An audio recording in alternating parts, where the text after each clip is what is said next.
you discuss almost any thinker's flaws in their thinking except for Jung's. What were his? Well, I think Jung overgeneralized his experiences, his clinical experiences. He conceptualized the hero's journey as something that was fundamentally creative and interior. And I think that that's probably true only for people who are really high in trait openness, who are creative. And I suspect that Jung attracted a tremendously disproportionate number of creative people to his practice, given the nature of his personality and his interests. I've found in my own practice that when I had creative people, they were very inclined towards the discussion of literary themes. They framed their life in literary terms. They were prolific dreamers, very interested in dream analysis. They enjoyed a literary approach to life.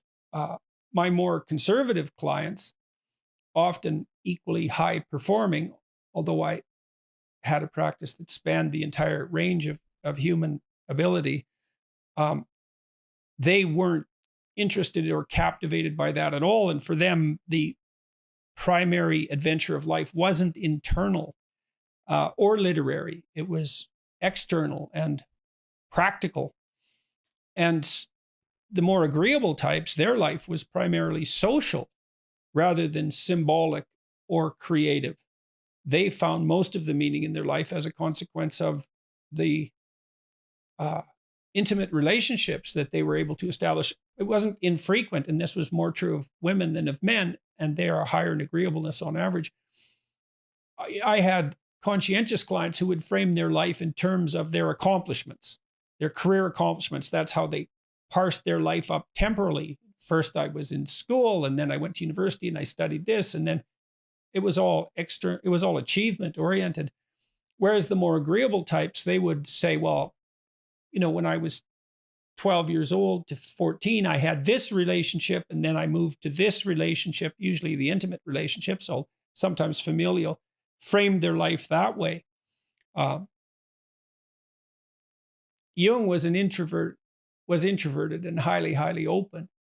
And so that skewed his view in a particular way. And then because he was psychoanalytic, he also tended to view the psyche as sane as a consequence of its internal organization and even its internal ethic, and placed much less stress on the role of social interactions and society as a whole in producing sanity.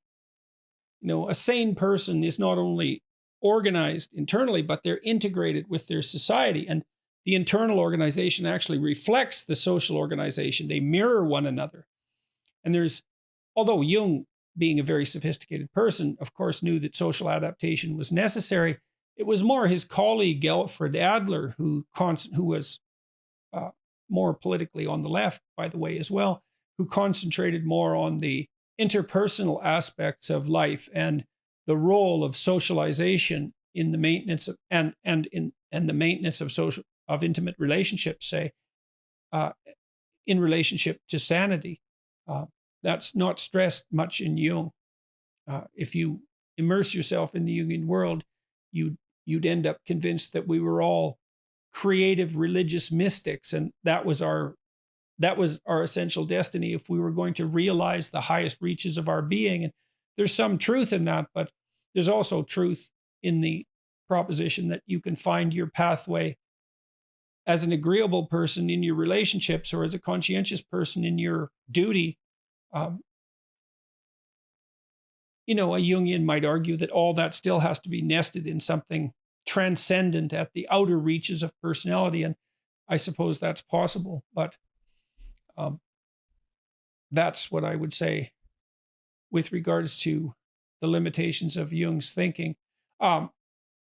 It's also the case that although he identified at least one of the major personality traits, extroversion, although the modern version of it is somewhat distant from his original conceptualization, he didn't notice that one of the major personality traits was neuroticism, the tendency to feel negative emotion. He never formalized that idea in his thinking. And it's a great oversight in some sense, because the capacity to experience negative emotion, when that's exaggerated, that seems to be the core feature of everything that we regard as psychopathology, psychiatric and psychological illness. It's not the only thing, but it's the primary factor. So,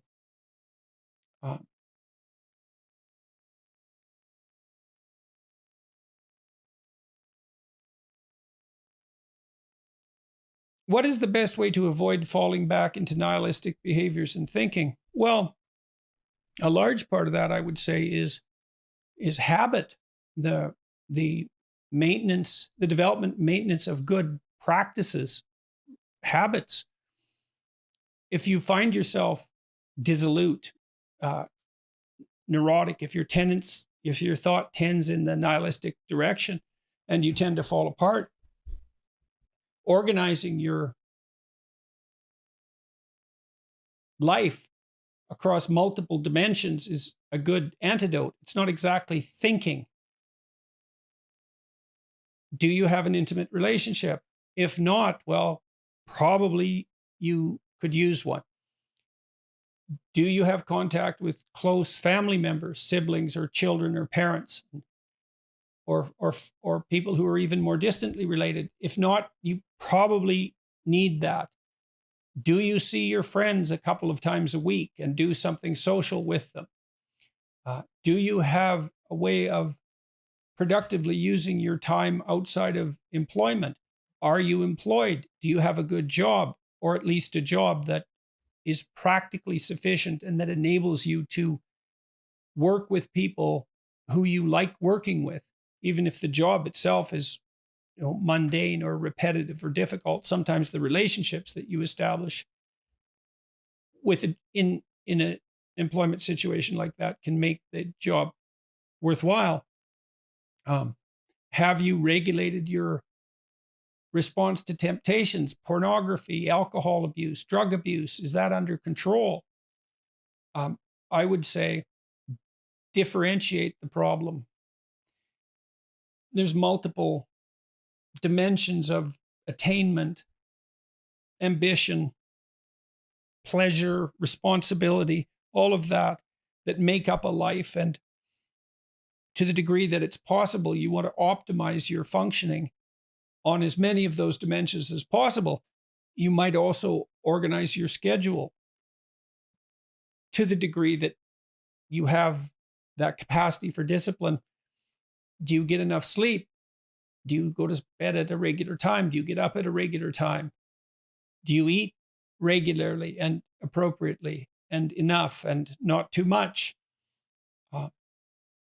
Are your days and your weeks and your months characterized by some tolerable, repeatable structure that helps you meet your responsibilities, but also shields you from uncertainty and chaos and provides you with multiple sources of reward? Those are all the questions that I would decompose the problem into. The best way to avoid falling back into nihilistic behaviors and thinking.